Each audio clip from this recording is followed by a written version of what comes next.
السلام علیکم۔ آپ ملاحظہ فرما رہے ہیں صدائے محرومین چینل اور طالب نقوی ایڈوکیٹ آپ کے سامنے حاضر۔ ناظرین، آج خبریں بھی ہم لیں گے، لیکن سب سے پہلے میں اپنے ان دوستوں سے کچھ بات کروں گا جو یہ کہتے ہیں کہ سیاسی معاملات میں بڑی تیزی آ گئی ہے اور آپ ایک لفظ بھی نہیں کہہ رہے۔ میں ان سے دست بستہ عرض کروں گا کہ آپ کے لیے یہ تو ہو سکتا ہے کہ میں علیحدہ ولاگ بنا دوں، اور اگر میں پینشنرز اور امپلائیز کے لیے اور مظلوموں کے لیے پینشن کے حوالے سے یا تنخواہ کے حوالے سے ویڈیو کرتا ہوں تو پیش نظر ان کے مسائل ہوتے ہیں اور ان کے حق میں آواز اٹھانا ہوتا ہے، تو اس کے لیے میں علیحدہ ولاگ کر دوں گا۔ میرا اس سے کوئی غرض نہیں کہ 5 جو ہے وہ عدالت سے پی ٹی آئی کو ریلیف مل گیا ہے اور حمزہ شہباز کی حکومت ختم ہو رہی ہے یا اس طرح کے دوسرے معاملات۔ اس کے لیے میں آپ کو علیحدہ اپنا ویو پوائنٹ دوں گا جو میرا حق ہے، لیکن بات اب میں کروں گا بہت تیزی سے ای او بی آئی کو کس طرح لوٹا کسوٹا۔ آج جو آپ کو ایک حقائق پر مبنی آپ کو رپورٹ بتاتے ہیں کہ ظفر اقبال گوندل صاحب پیپلز پارٹی کے وہ رہنما تھے اور وہ سابق چیئرمین رہے ہیں ای او بی آئی کے۔ جن لوگوں کو نہیں پتا، اکثر لوگوں کو پتا ہوگا، اور موصوف کو شہنشاہ کرپشن کہا جاتا ہے کیونکہ 35 ارب روپے کا میگا لینڈ سکینڈل کا یہ مرکزی سرغنہ ہے، اور ان میں اگر ہم اہم کیسز کی بات کریں تو 400 افراد کی کلیدی عہدوں پر خلاف ضابطہ بھرتیاں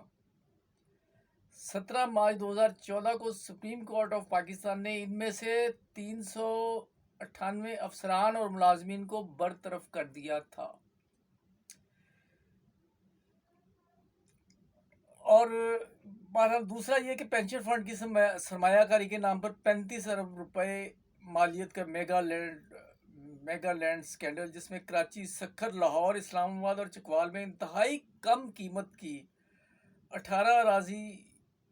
اور املاک بے تحاشا بلند قیمتوں میں خریدی گئی اور اپنا بھاری کمیشن کھڑا کیا گیا، اور سپریم کورٹ آف پاکستان نے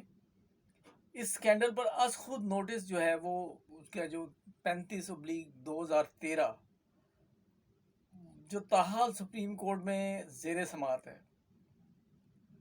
اور یہ ملازمین جو میں یہ کہوں گا کہ انڈائریکٹلی جو پینشنرز کا حق مار چکے ہیں، غصب کر چکے ہیں، ڈکار چکے ہیں، وہ ضمانت پر ہیں۔ کیا یہ ظلم نہیں؟ اور 400 خلاف ضابطہ بھرتی شدہ افسران کو 400 برانڈ نیو سوزوکی کلٹس گاڑیاں فراہم کرنے کے بھی موصوف ذمہ دار ہیں، اور برطرف ہونے والے یہ افسران ای بی آئی کی سرکاری نمبر پلیٹ والی گورنمنٹ آف پاکستان والی سرکاری گاڑیاں لے کر اب تک مفرور ہیں، لیکن بلی کے گلے میں گھنٹی کون باندھے؟ سوال یہ ہے کہ اب پہلے یہ ایک دوسرے کے حریف تھے، اب یہ سب بھی مل کر کھا رہے ہیں، تو چور کی چوری کون پکڑے گا؟ یہ تو آئے تھے اپنا معاملہ جو ہے وہ صاف کرنے کے لیے، بات جو بھی ہو وہ بات نکل آتی ہے۔ لیکن ناظرین، آپ مجھ سے اختلاف کرتے ہیں، کچھ کمنٹس میں ایڈورس کمنٹس بھی آتے ہیں کہ جی آپ بھی دوسرے یو بی آئی کے لوگوں کی طرح وہ کرتے ہیں، ویڈیو بناتے ہیں۔ ایک تو میں کوئی آپ کو جعلی یا جھوٹی خبر نہیں دے سکتا معذرت کے ساتھ، دوسرا یہ کہ میں تسلیم بھی کرتا ہوں کہ میں تمام مسائل اس قدر ہیں، افسوسناک خبریں اتنی ہم سنتے ہیں اور اگلے دن ہمیں پتہ ہی نہیں ہوتا کہ وہ خبر کیا تھی۔ میں آپ کو مثال کے طور پہ بتا رہا ہوں کہ ایک خبر میں نے سنی، یہ خبر نئی نہیں ہے، تازہ ترین نہیں ہے، پرانی خبر کو تازہ ترین کہہ کر سنانا میرا وطیرہ نہیں ہے۔ لاہور میں ریلویز کے ریٹائرڈ ملازم نے ریلوے ہیڈ کوارٹر کی بالائی منزل سے چھلانگ لگا دی۔ موصوف کا جی پی ایف کے لیے ایڑیاں رگڑ رہے تھے اور انہیں پہنچایا گیا سروسز ہاسپٹل، وہ شدید زخمی حالت میں وہاں تھے۔ میری بے حسی دیکھیں کہ میں نے یہ پتہ کرنے کی کوشش نہیں کی، میں اس شخص کو نہیں جانتا تھا، لیکن بینگ انسان کے طور پر، ہیومن بینگ کے طور پر یہ میرا فرض بنتا ہے، لیکن